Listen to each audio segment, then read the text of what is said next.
Olá, meu nome é Laís Faganello Della Bella, sou orientanda do professor Dr. Jefferson Rosa Cardoso e essa é a apresentação da minha tese de doutorado, cujo título é Valores de referência para variáveis isocinéticas de flexores e extensores de tronco e relação com testes físicos de mulheres assintomáticas entre 20 e 49 anos. Quando se fala em força muscular, já está claro na literatura a sua relação com a funcionalidade.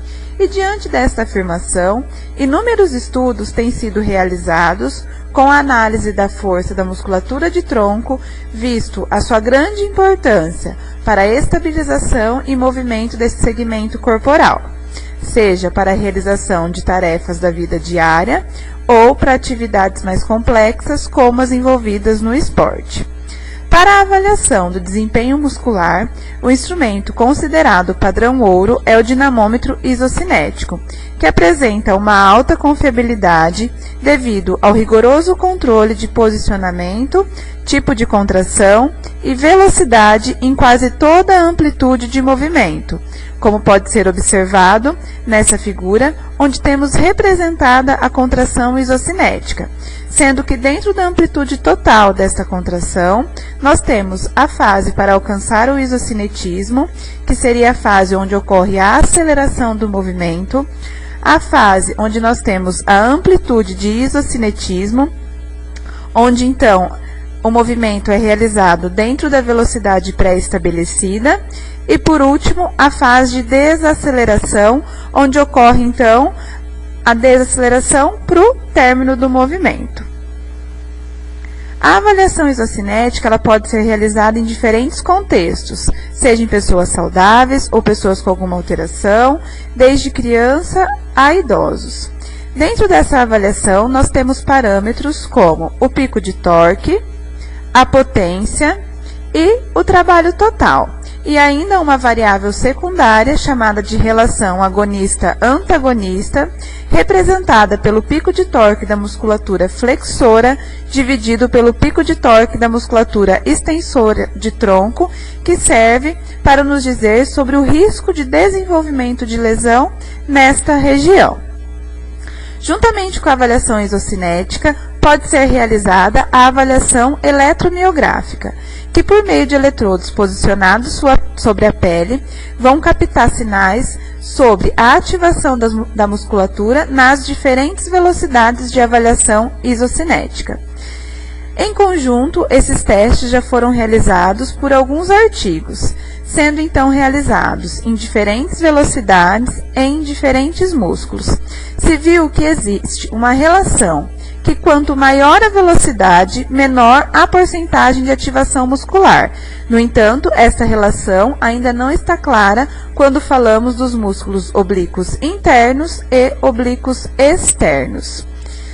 Diante, então, dessa primeira problemática dentro da diversidade dos resultados encontrados em relação à porcentagem de ativação muscular, ainda nós temos, em relação à dinamometria isocinética, a falta de valores de referência para avaliação de tronco, o que impossibilita a comparação de resultados e o desenvolvimento de um diagnóstico para este paciente.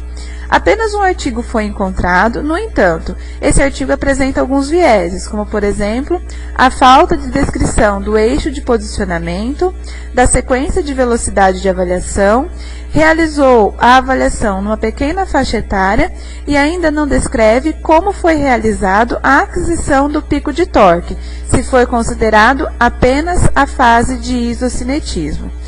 Outro problema encontrado em relação à avaliação isocinética é o alto custo envolvido em sua aplicação. E diante disso, alguns autores já buscaram encontrar uma relação com os testes mais aplicados na prática e as variáveis isocinéticas. No entanto, isso também não está claro na literatura, como podemos perceber nos artigos apresentados. Nos fizemos a seguinte pergunta: é possível estabelecer valores de referência para variáveis isocinéticas de tronco? há diferença no pico de torque flexão, extensão, pico de torque em flexão normalizado, pico de torque em extensão normalizado, relação agonista-antagonista e porcentagem de ativação no reto abdominal, oblíquos externos e eretores espinhais, quando comparados os diferentes grupos etários e as diferentes velocidades? Testes físicos como abdominais por minuto e Sorensen conseguem predizer valores das variáveis isocinéticas nas velocidades de 60, 90 e 120, quando controlados por variáveis antropométricas. Desta forma, o objetivo do nosso estudo foi estabelecer valores de referência para variáveis isocinéticas de flexores e extensores de tronco e relacioná-los com testes físicos de mulheres assintomáticas entre 20 e 49 anos. E verificar se existem diferenças entre as velocidades de 60, 90 e 120 para as variáveis isocinéticas e porcentagem de ativação durante o movimento de flexão e extensão de tronco. As participantes, então, foram recrutadas, sendo apenas consideradas pessoas do gênero feminino, com idade entre 20 e 49 anos e assintomáticas, e foram excluídas aquelas com alterações na coluna vertebral, dor em qualquer região da coluna, disfunção neurológica ou musculoesquelética que interferissem na execução dos testes e cirurgia na região do tronco nos últimos 12 meses. As participantes, após o recrutamento, foram então encaminhadas para uma avaliação inicial, onde eram coletadas as características como dados pessoais, características antropométricas e em relação à sua prática de atividade física. Após esse momento, foi realizado um aquecimento de 10 minutos em uma bicicleta ergométrica com 30 km por hora, e nesse momento os avaliadores realizavam um sorteio simples entre os testes físicos e a avaliação isocinética, o Sorensen e os abdominais por minutos, e entre as velocidades de avaliação, a fim de estabelecer uma sequência aleatória para cada participante.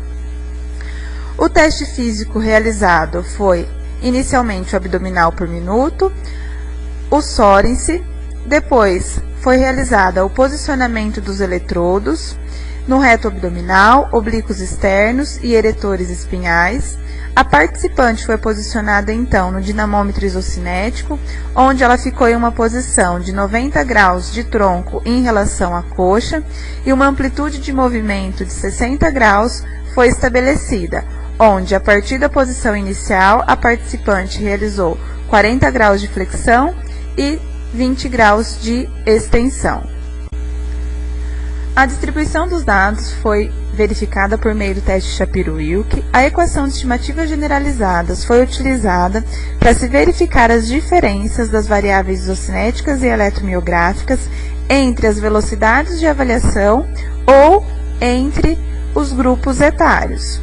Quando encontradas essas diferenças, o pós-hoc de Bonferroni foi aplicado para se verificar entre quais condições estavam essas diferenças.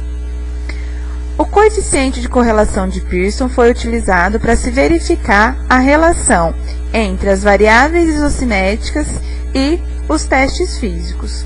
Quando encontrada uma relação, uma regressão linear e hierárquica foi utilizada para se elaborar a equação de predição das variáveis isocinéticas. A significância foi estabelecida em 5% e o SPSS 24.0 foi utilizado para toda a análise estatística. Esta primeira tabela demonstra as características das participantes, onde nós tivemos uma média de idade de 25,38 anos para o primeiro grupo, 34,7 para o segundo grupo e 44,93 para o segundo grupo. Todos os grupos foram classificados com IMC normal.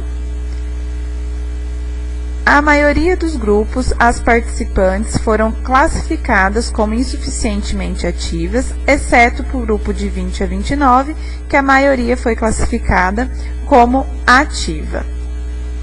Essa tabela nos demonstra, então, os valores encontrados para o pico de torque em flexão, pico de torque em extensão, pico de torque em flexão normalizado, pico de torque em extensão normalizado e relação agonista-antagonista nos diferentes grupos etários e nas diferentes velocidades.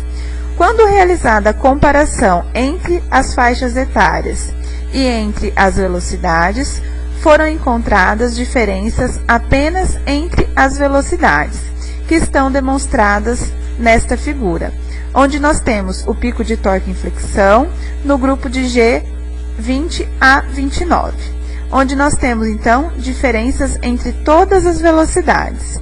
Em relação ao grupo de 30 a 39, diferenças foram encontradas apenas entre as velocidades de 60 e 120 e 90 e 120. E no grupo de 40 a 49, apenas entre as velocidades de 60 e 120. Não foram encontradas diferença para o pico de torque em extensão. Já em relação ao pico de torque normalizado, foram encontradas diferenças apenas para o pico de torque em flexão normalizado, no grupo de 30 a 39 anos, entre as velocidades de 60 e 120. Já a relação agonista-antagonista, diferenças foram encontradas apenas no grupo de 20 a 29, entre as velocidades de 60 e 120. Esta outra tabela nos demonstra as características em relação à porcentagem de ativação dos músculos avaliados. Não foram encontradas diferença estatisticamente significante entre o músculo do lado direito e do lado esquerdo do corpo. Desta forma, demonstramos apenas as médias em relação aos músculos do lado direito do corpo, onde nós temos o oblíquo externo, o reto abdominal e o eretor espinhal, nos diferentes grupos e nas diferentes velocidades. Quando realizadas comparações entre as faixas etárias ou entre as velocidades, foram encontradas diferenças estatisticamente significantes apenas entre as velocidades de avaliação, como podemos observar nesta primeira figura. Então, durante o movimento de flexão, no grupo de 20 a 29, nós tivemos diferenças entre as velocidades de 60 e 90 para o reto abdominal direito, entre 60 e 120, 90 e 120 para o oblíquo externo e entre todas as velocidades para o eretor espinhal. Para o grupo de 30 a 39, foram encontradas diferenças apenas no oblíquo externo entre as velocidades de 60 e 120, 90 e 120 e para o eretor espinhal em todas as velocidades. E no último grupo, de 40 a 49, foram encontradas diferenças entre 60 e 90 para o reto abdominal, entre 60, 120, 90 e 120 para o oblíquo externo e em todas as velocidades para o eretor espinhal. Já quando verificado agora a ativação muscular durante o movimento de extensão, nas mesmas velocidades, com os mesmos músculos avaliados, quando comparado as diferentes faixas etárias e as diferentes velocidades, foram encontradas diferenças estatisticamente significantes apenas entre as velocidades. Desta forma, então, podemos observar nessa figura, onde nós temos a ativação muscular durante o movimento de extensão para o grupo de 20 a 29, que foi encontradas diferenças entre as velocidades 60 e 90 e 60 e 120 para o reto abdominal, entre todas as velocidades para o oblíquo externo e entre nenhuma velocidade para o eretor espinhal. Nessa segunda figura é representada a ativação muscular do grupo de 30 a 39. Mais uma vez, nós encontramos diferenças entre 60 e 120, 90 e 120 para o reto abdominal e ainda entre 60 e 90 e 60 e 120 para o oblíquo externo. E mais uma vez, nenhuma diferença foi encontrada para o eretor espinhal. E por último, quando comparada a ativação muscular dentro do grupo 40 a 49 nas diferentes velocidades, foram encontradas diferenças entre 60 e 120 para o reto abdominal, entre 60 e 90 e 60 e 120 para o oblíquo externo, e nenhuma diferença foi encontrada para o eretor espinhal.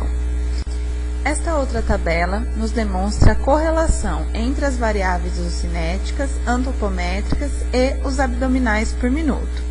Podemos verificar que correlações estatisticamente significantes foram encontradas apenas entre os abdominais por minuto e o trabalho total em flexão na velocidade de 90 graus por segundo e na velocidade de 120 graus por segundo, e ainda entre a variável de potência durante o movimento de flexão entre a velocidade de 120 graus por segundo.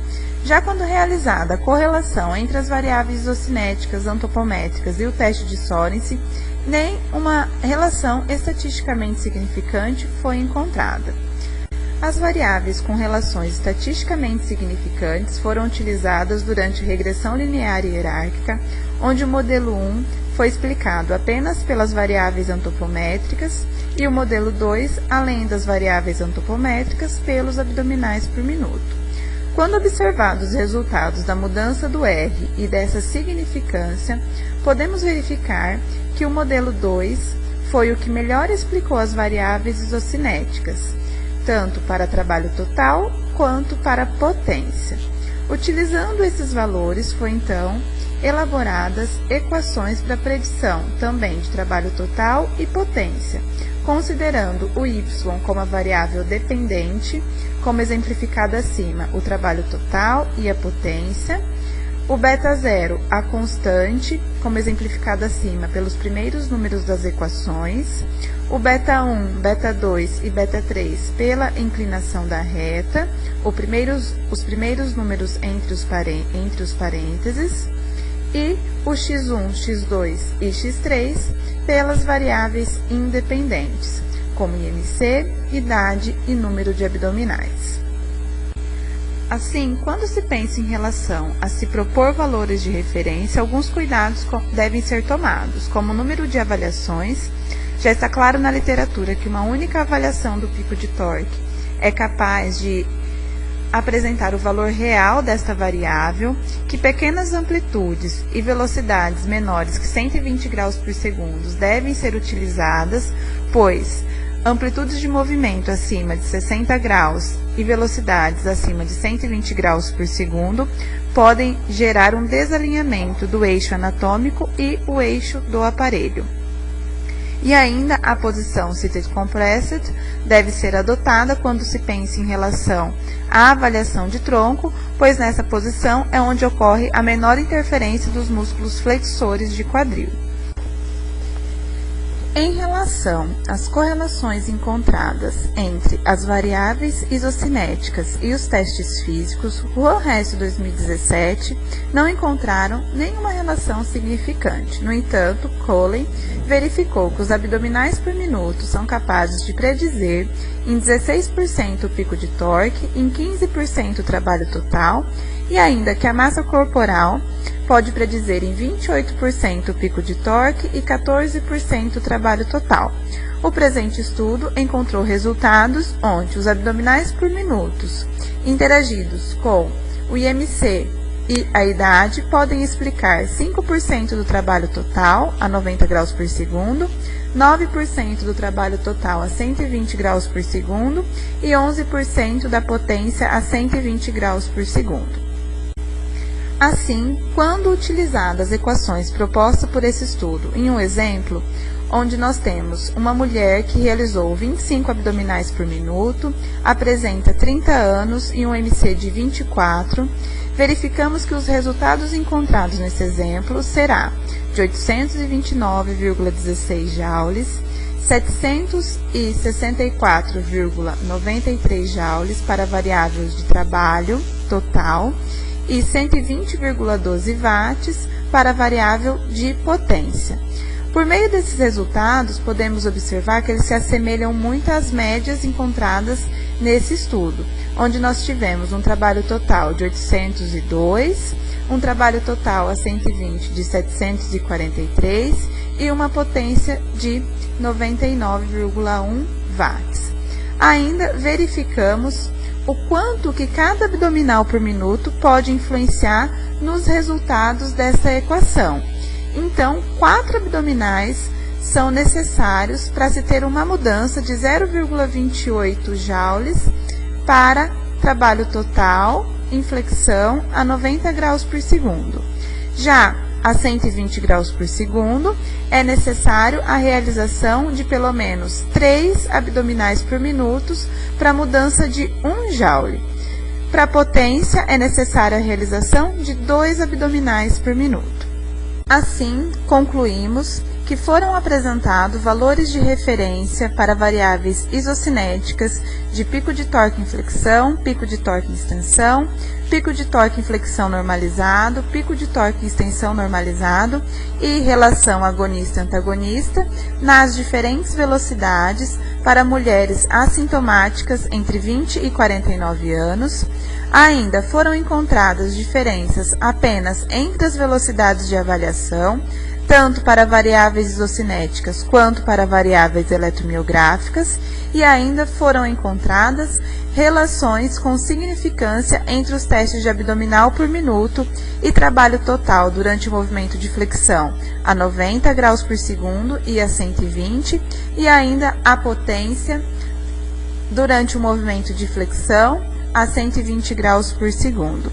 E para essas variáveis, equações específicas foram elaboradas considerando a interação do IMC e da idade. Obrigada. Esse é o grupo a qual eu faço parte e agradecemos a sua atenção.